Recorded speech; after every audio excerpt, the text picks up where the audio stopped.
Welcome to our lesson on what is programming. And programming can be defined simply as the process through which we create instructions for computers to perform tasks. It involves code using programming languages, which is a set of syntax and rules that a computer can understand and execute. Programmers use multiple programming languages like Python, Java, C++, JavaScript, and the difference between JavaScript is something like butter and butterfly. They do not link at all. Two things entirely different. We use these programming languages to develop softwares, websites, mobile apps, games, and more. Programming allows you to automate tasks, manipulate data, solve problems, create new technologies.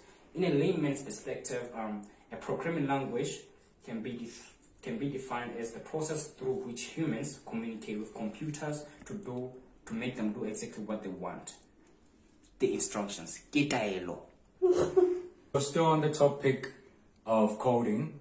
When you do something, you want to know what's the benefit or career opportunities.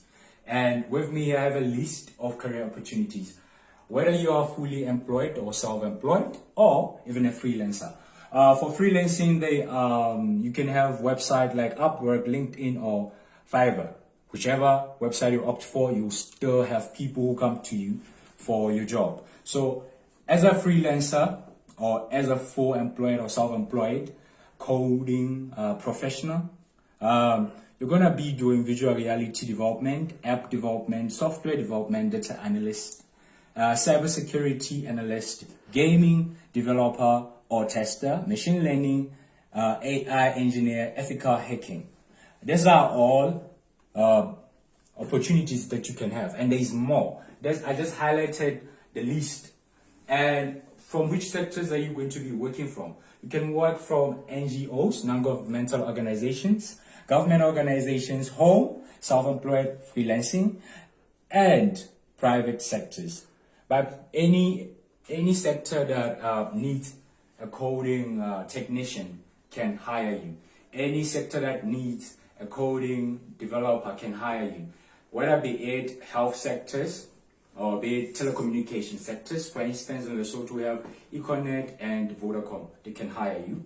And we have health sectors where you can develop, where you can be a health information technician by doing this. This has been Maxima Bula, and this was Coding Benefits from me to you. Thank you.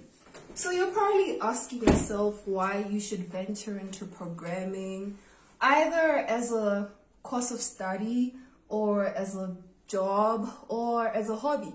So I'm going to give you a list of importances as to why you should venture into coding. So firstly, coding or programming allows you to promote tasks, manipulate data, solve problems, or create new technologies, right? And also it opens up job opportunities and allows you a higher income potential, and you can use it for your business and by starting applications and whatnot. And it fosters creativity. What do I mean by fostering creativity? There are no limitations to creativity.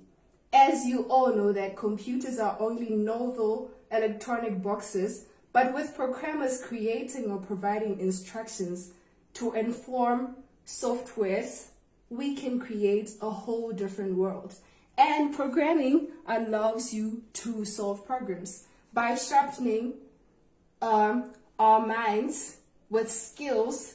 Now, moving on to problem solving. Programming sharpens problem-solving skills by taking in the description of a large problem and break it down into smaller pieces. And again, programming allows one to have logical reasoning. It encourages one to use logic and algorithms to create a program, having a hierarchy or chronological order of things, meaning if you have to go back and solve something, then you have to have that order in which you had instructed your software to place things. So this is why you should venture into programming, because, right, why not? This is my lady. Wanatoya Badimo on Instagram. Venture into programming.